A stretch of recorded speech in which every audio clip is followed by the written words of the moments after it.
Edward Bernays foi uma figura central e muitas vezes esquecida na construção do mundo como o conhecemos hoje.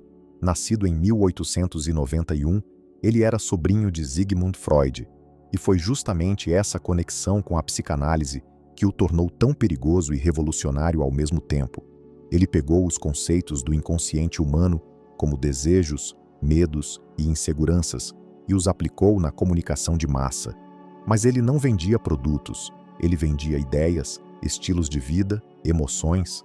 Foi o primeiro a entender que, para convencer alguém a consumir, você não precisa falar sobre o que o produto faz, mas sim sobre como ele faz a pessoa se sentir. Essa virada foi o nascimento da propaganda moderna e o ponto de partida do consumismo como sistema cultural. Com Bernays, o marketing deixou de ser apenas uma forma de informar, virou uma arma de manipulação psicológica em escala industrial. Um dos exemplos mais simbólicos do impacto do consumismo foi a campanha para fazer mulheres fumarem nos anos 19 e 20. Naquela época, fumar em público era visto como um ato imoral para mulheres. Bernays transformou isso numa questão de liberdade feminina.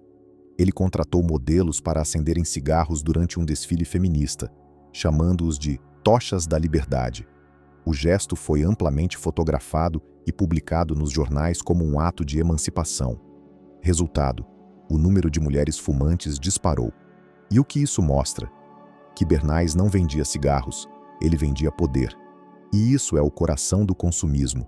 A promessa de que comprando algo, você se tornará alguém melhor, mais livre, mais desejado. Ele pavimentou o caminho para uma sociedade em que não consumimos porque precisamos, mas porque queremos preencher vazios emocionais com objetos. Bernays não criou apenas a publicidade, ele moldou o comportamento humano nas prateleiras, nas telas e até nas urnas eleitorais. A sua influência foi tão profunda que ultrapassou os limites da propaganda comercial e se infiltrou diretamente na política, na cultura e na forma como as sociedades modernas entendem liberdade. Bernays acreditava que as massas eram irracionais, imprevisíveis e fáceis de manipular, e que a elite deveria controlá-las através da engenharia do consentimento. Esse conceito que ele mesmo cunhou significava usar técnicas psicológicas e emocionais para conduzir a opinião pública sem que ela percebesse estar sendo conduzida.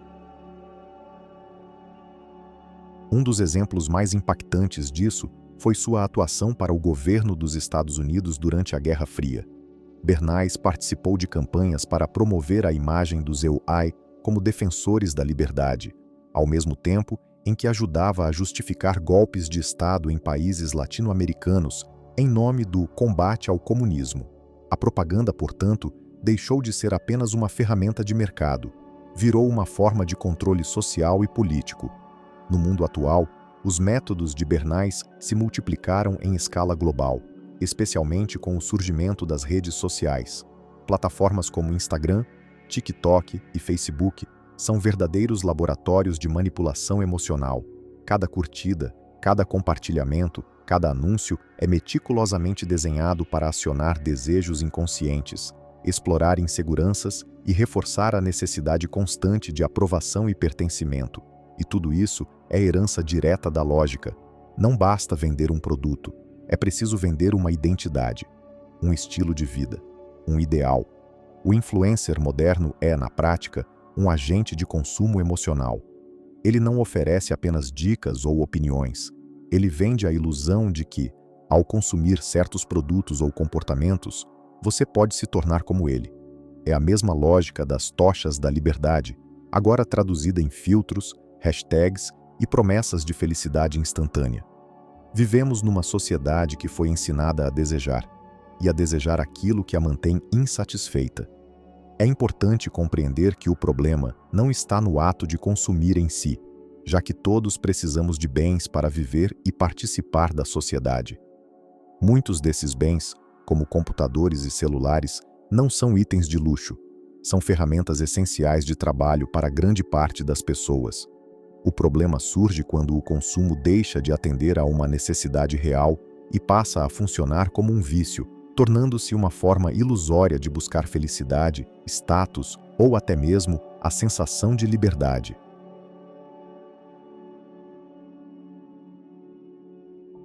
A diferença entre consumo e consumismo pode parecer sutil à primeira vista, mas ela define a linha entre viver com consciência e ser dominado por desejos fabricados. O consumo é uma necessidade humana básica. Todos precisamos de alimentos, roupas, moradia, transporte e ferramentas para viver e trabalhar. Comprar ou adquirir bens, nesse caso, é uma resposta racional a uma necessidade real. É o que nos permite sobreviver e nos desenvolver. Já o consumismo é uma distorção desse processo. É o ato de consumir por impulso, por status, por ansiedade, por identidade. No consumismo, o produto não é mais um meio para alcançar algo, ele se torna o próprio fim. É quando compramos não porque precisamos, mas porque fomos levados a acreditar que aquilo vai nos fazer mais felizes, mais bonitos, mais bem-sucedidos. O consumismo transforma o ato de consumir em um vício emocional, alimentado por uma máquina publicitária que nos ensina a confundir valor com preço, desejo com necessidade e ter com ser. Enquanto o consumo é natural e até inevitável, o consumismo é cultural e induzido. Ele nasce da manipulação psicológica, como aquela que Edward Bernays ajudou a construir, e se apoia em emoções humanas profundas como insegurança, inveja e vazio existencial. No mundo consumista, somos bombardeados o tempo todo por mensagens que dizem que ainda falta algo, que precisamos de mais, que devemos nos atualizar constantemente, mesmo que o que já temos funcione perfeitamente. Isso cria um ciclo de frustração e insatisfação contínua. Compramos para nos sentir melhores, mas o efeito passa rápido e então precisamos comprar de novo. O consumismo não é apenas um excesso de compras, é uma prisão invisível onde a autoestima está sempre atrelada a objetos, marcas e aparências. Por isso, entender essa diferença é o primeiro passo para retomar o controle sobre nossas escolhas, nossos desejos e, principalmente, sobre quem realmente somos sem o ruído das vitrines.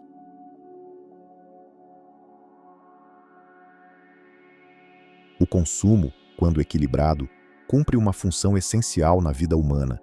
Ele satisfaz necessidades concretas, como alimentação, moradia, vestuário, transporte e acesso à informação. É através do consumo que conseguimos trabalhar, estudar, nos cuidar e nos relacionar com o mundo. Comprar algo necessário, como um par de sapatos confortáveis, um fogão funcional ou um celular para trabalhar, traz uma sensação legítima de satisfação, não por vaidade, mas porque resolve um problema real. Esse tipo de consumo é racional, planejado e tem um propósito claro. Ele termina quando a necessidade é suprida. Não há ansiedade, nem culpa, nem o impulso de repetir a experiência imediatamente. O consumo, nesse sentido, é um meio que nos aproxima de uma vida digna e funcional. Ele está ligado à autonomia, ao conforto e ao bem-estar autêntico. Mas o consumismo, ao contrário, não tem fim, porque não se baseia em necessidades reais, mas em desejos fabricados, reforçados por promessas que nunca se cumprem por completo. O consumismo transforma o ato de consumir em uma busca constante por prazer, aceitação e identidade, mas tudo isso de forma ilusória e efêmera. Ele não responde a uma necessidade objetiva, mas sim a uma sensação subjetiva de vazio, insegurança ou comparação social. A lógica do consumismo é simples, mas perigosa. Faz você acreditar que será mais feliz, mais amado ou mais livre se tiver algo novo. E quando esse algo chega, o prazer é curto e logo surge outro desejo, e outro e outro. O objeto que era desejado perde o valor assim que é adquirido, e o ciclo recomeça. Isso acontece porque o consumismo não entrega o que promete, ele apenas alimenta uma insatisfação constante. Não é à toa que muitas pessoas se sentem frustradas, mesmo rodeadas de coisas. O consumismo não é sobre possuir, é sobre desejar sem parar. E é por isso que ele não liberta, ele aprisiona. Viver para consumir é como beber água salgada. Quanto mais você consome, mais sede sente.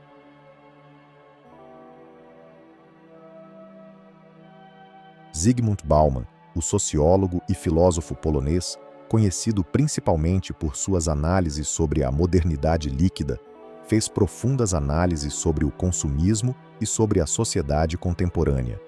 Ele abordou as mudanças sociais e culturais nas sociedades contemporâneas, destacando como as relações e instituições se tornaram instáveis, temporárias e volúveis, o que reflete na vida individual, nos vínculos afetivos e nas estruturas econômicas. Bauman explorou como o consumismo e a busca incessante por consumo e identidade impactam negativamente a sociedade, criando um sentimento de insegurança e insatisfação. Ele é considerado uma das principais figuras do pensamento sociológico moderno, e suas ideias continuam a influenciar discussões sobre a sociedade, a política e a identidade no mundo globalizado. Bauman, em sua análise da modernidade líquida, afirma que vivemos numa era em que nada é sólido, duradouro ou estável, nem os relacionamentos, nem os empregos, nem os valores, e muito menos o sentido da vida. Nesse cenário fluido, o consumismo se torna a principal engrenagem de funcionamento social. Para ele, o indivíduo moderno deixou de ser definido por sua produção e passou a ser definido pelo seu consumo. Ou seja, o valor de uma pessoa não está mais em quem ela é ou no que faz, mas no que possui, no que ostenta, no que pode comprar. Ele argumenta que fomos transformados de cidadãos em consumidores e que essa nova identidade é instável, frágil, sempre insatisfeita, porque para o sistema funcionar, é preciso que o consumidor nunca esteja plenamente satisfeito, ele precisa desejar algo novo o tempo todo. O consumismo, assim, se alimenta da insegurança que ele mesmo cria. Bauman vai além. Ele mostra que, no mundo consumista, até os seres humanos passaram a ser tratados como produtos. As relações interpessoais se tornaram descartáveis, como se fossem bens com prazo de validade. A lógica do mercado, rapidez, aparência, utilidade, foi transportada para os afetos. Amizades, casamentos, até a imagem que temos de nós mesmos, passam por um processo de embalagem e venda.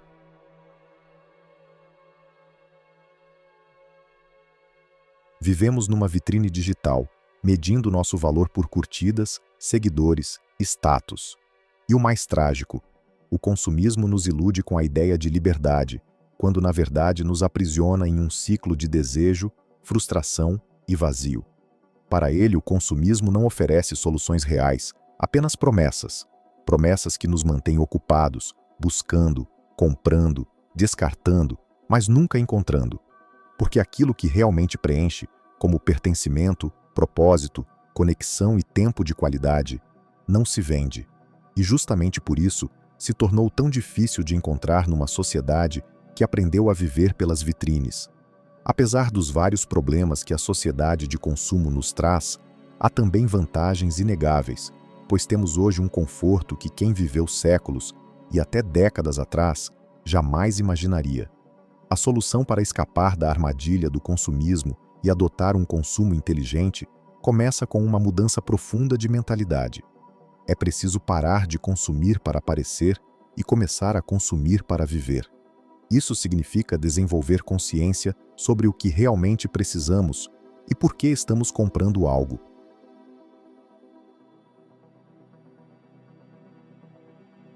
Um consumo inteligente parte da reflexão. Estou comprando isso por necessidade ou por impulso? Isso vai melhorar minha vida de forma prática ou estou tentando preencher um vazio emocional com um objeto? Quando aprendemos a fazer essas perguntas antes de cada compra, rompemos o ciclo automático de desejo e recompensa. Além disso, consumir com inteligência envolve planejamento financeiro, comparação de preços, escolha por qualidade em vez de quantidade e preferência por marcas e produtos alinhados com valores éticos e sustentáveis. Um consumidor consciente entende que cada compra é um voto no tipo de sociedade que queremos construir. O dinheiro deixa de ser apenas um meio de satisfazer vontades e passa a ser uma ferramenta de autonomia e responsabilidade.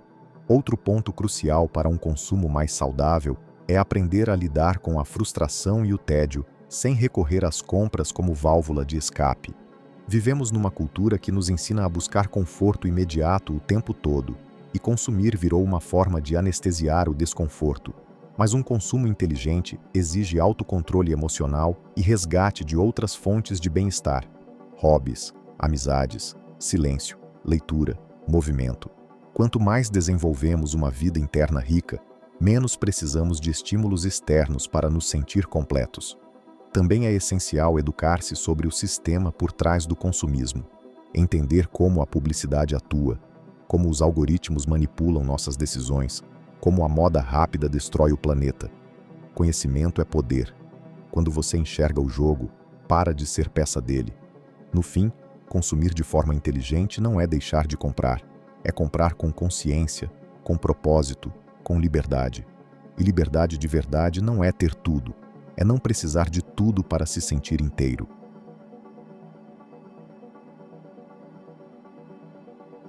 O valor de cada ser humano está intrinsecamente ligado à sua essência, às suas ações, escolhas e relações, e não às coisas que ele possui. Ao longo da história, a sociedade tem nos ensinado a medir nosso valor com base no que temos: uma casa grande, um carro de luxo, roupas caras ou tecnologia de última geração. Mas esses objetos são apenas acessórios temporários em uma jornada muito maior. Eles não definem quem somos.